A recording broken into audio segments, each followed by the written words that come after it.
We were all so consumed with Donald Trump's forthcoming announcement over the last few days, which of course happened last night, that everybody seemed to miss a pretty big story, myself included. And that is that on Monday, Donald Trump was actually supposed to be in Washington, D.C., testifying in front of the January 6th committee. That was Monday. That was supposed to happen. It, of course, didn't, because Donald Trump, in spite of being subpoenaed and told Monday's the day you're due, he didn't show up. He just said, I'm not going. So now the January 6th committee is sitting there like, okay, well, what do we do now? We subpoenaed him. He didn't show up. Do we hold him in contempt? Do we try to just keep working with him? Like, what do? We don't know.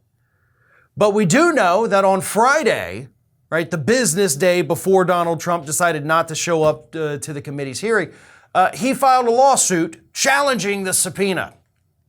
Okay, you challenged the subpoena. Fantastic. However, by the time Monday rolled around, even though he had filed the lawsuit, no judge had come out and said, okay, I'm going to put a stay on it. You don't have to comply with the subpoena yet because you're challenged. That didn't happen. So legally speaking, even though he had sued to block the subpoena, nothing had been ordered, so he was still required to show up on Monday. Therefore, the Democrats can hold him in contempt. But what's the point? And I hate to say that, I hate to be so defeatist, but here's the thing. They're not going to be able to compel him to testify because by the time they would get around to being able to do that, a judge would have stepped in and block the subpoena, at least temporarily, as the lawsuit moves forward. The lawsuit will take months to resolve. Democrats in the House have a month and a half now, folks. Come January, I think 3rd is when the new Congress gets sworn in. Guess what happens to that January 6th committee? It doesn't exist anymore. It's over. It's over. So the committee is out of time. They're not going to be able to get Donald Trump to show up. They're not going to waste any more resources trying to fight this lawsuit that he's filed. He prevails in that particular situation. But the committee still won.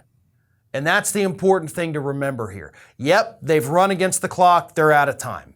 But Donald Trump, as we all recall, after they voted unanimously to subpoena him, he issued his 14-page response attacking them. But then he went out in the media, as did his lawyer, Alina Habba, telling people that, hey, I got nothing to hide. I'll be happy to do it. You put it on prime time, you make sure everybody in America watches it, I'll be there with bells on. Alina Habba said, I encourage him to go. He's got nothing to hide. It'll be great. It is worth noting, however, that the rest of Donald Trump's legal team, the good lawyers, told him, please, for the love of God, don't do this. You're going to perjure yourself. You're going to end up in more legal problems, and we just simply cannot handle that now. Trump listened to the smart lawyers, not to Alina Habba. So good for him on that. But his whole, I've got nothing to hide, I'll be happy to talk to you, that's busted.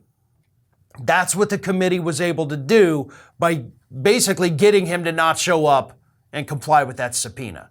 They showed the country that clearly he is afraid, clearly he has something to hide, the guy that always swears he has nothing to hide, but hides literally everything about his entire life so nobody can see it. Whether it's his tax returns or his school transcripts or pretty much any business record or whatever. He hides it because there is something to hide. And that is exactly why he didn't want to go and talk to that committee this past Monday. This is Hattie. Hattie wants to know why you have not subscribed to our channel. You obviously like our videos, so do us a favor and subscribe.